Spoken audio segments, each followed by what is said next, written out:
Good afternoon, everyone. This is IC coming with a video regarding beginning gardening. Some people have asked, what do you do when you garden? How do you get your garden started? What's the process like? So I'm here to show a little bit of what it is that I do. Every gardener may do something slightly different. And whatever works for you, it's what's right at this point. So what I like to use is use these little peat pods. They are little small discs filled with peat, and they're air compressed down and dried out. So they're usually free of pathogens. Some soil can have little mites inside of them or things like that. And usually these are mite-free, dust-free, and whatever else that can be sitting in the soil. So how they're used is you go ahead and you can place a little bit of water in it, and what happens is they inflate. They puff up as it absorbs the water. So I have some that are already inflated or already watered. And so what it is I do is I take a knife and I just open up the center of the pod. So I open up the center of the pod. I'm going to use a bean seed because the bean seed is really easy to use, and I'm about to put my beans out in a couple of weeks. So I place the bean seed in the middle of the pod, and then I just go ahead and squish the dirt right over top. Simple as that. Now, these seeds like to be in a moist, warm environment as they're germinating. So there's multiple things that I have done to aid in germination of my seeds. So one thing I do is I can take this tray and place it into a plastic bag, like so. Zip it up, leave a little air space just for a little bit of airflow, and sit it on a heater or a vent. I have heat mats upstairs that I use for my babies. Another thing that I have done this year is I have used rotisserie chicken containers. Doesn't it look like a little greenhouse, right? Place your little pods inside, place the top on. You actually have a little bit more airflow than you would with a plastic bag. The only problem that I found with these, and especially if you're gardening and doing a lot, is that when if you need to put more water in or reuse these over and over again, sometimes it's a little difficult to take the top off, and sometimes the top will crack. So I had to think about something else, and of course I'm a recycle, reduce, reuse person, and I have discovered the perfect solution being these salad containers. Little spring mix container, nothing wrong with it. Beautiful height, enough to start your seeds. And if you plan to just take your pods or whatever it is you're using, you can also put those four flat things that you get from the market. I reuse those also sometimes. You can also put those in the bottom of it, and you can take those directly from or put your pods directly into the dirt from here. And that's what I'm going to do with my beans. I'm going to go ahead and plant my beans out, put them on a heat pad, let them sprout, and then take them outside directly just as so. So if I want my root system to develop, what do I do?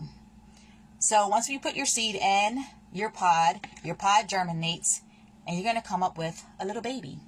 So here's one of my baby. This is a basil. So your babies might look slightly different depending on what seed it is you plant. Because these are in these little peat pods, you can actually plant them in your dirt as soon as you see one or two leaves. Some people like to transplant when the a plant gets its true leaves, meaning that it gets a second set of leaves. So this actually has one set. There's one in the middle here, and then these two babies on the outside. So this has its true leaves already. So what I do is I drill holes in the bottom of plastic cups, and I reuse this. Obviously this is one that has been used, and I fill it with dirt about 2/3 of the way. Then I go ahead and I put my little baby inside. Then what I do is I take and I put some dirt around to fill it all the way up. Simple as pie, like so. And then what you want to do is thoroughly water it. Now, I don't know if you can see in the background, I have these little aluminum foil pans. You can put them directly into the aluminum foil pan, just like so. I have labeled another cup because sometimes I don't have enough space in my pans and I have to sit them directly on the shelf. So if I put this right into this cup, it creates a little reservoir or catches the extra water or excess water that comes out. I also have grow lights, so this is why I can actually have my plants a little bit below, but sometimes you want to have them the same height as the cup so that it can get the natural light coming through the window if you're using a window. All right. So now we have our babies already planted into our small cups. You can keep them in here until you're ready to put them into the dirt or whatever pot you're going to be using for a permanent basis or semi-permanent basis. And then you're ready to go. Now, I have started some of my plants a little while ago. And this is a black cherry plant that I planted. And it's ready to be transplanted to the next level or to the next size up. So what I'm going to do is show you a few options that I have used. One option is to use these silo cups, or I guess they call them silo cups. They're not just for partying. You can use them for multi-purposes. And there is enough room in here for this baby to grow a little bit more. But since this root system is nice and developed, I'm going to take the pant off and look at this roots. These babies have been needed to be transplanted a lot sooner. But you can see the roots growing through the cup. And as soon as they hit the bottom is when you should technically transplant, or slightly right before the bottom. But, you know, life happens. And we just roll with the punches. So what I'm going to do is I'm going to use... Okay, what do we got this? I'm going to use one of those Chinese store containers. What I did was I drilled some holes in the bottom of it, just as I did in what's my small cup. Drill some holes in the bottom of it for drainage. And I'm going to go ahead and transplant this baby into this container. Now, I'm not going to fill this up as high as I did for my basil. So I'm going to take it out of the cup. Squish, squish, squish. And it should come out as one system. I'm going to try to save that really long root because that's going to help to establish the plant. I'm going to go ahead, and what I like to do is put a little bit of granulated fertilizer inside of it just to give it a little feeding and say, hey, you have a new home. Welcome to your new home.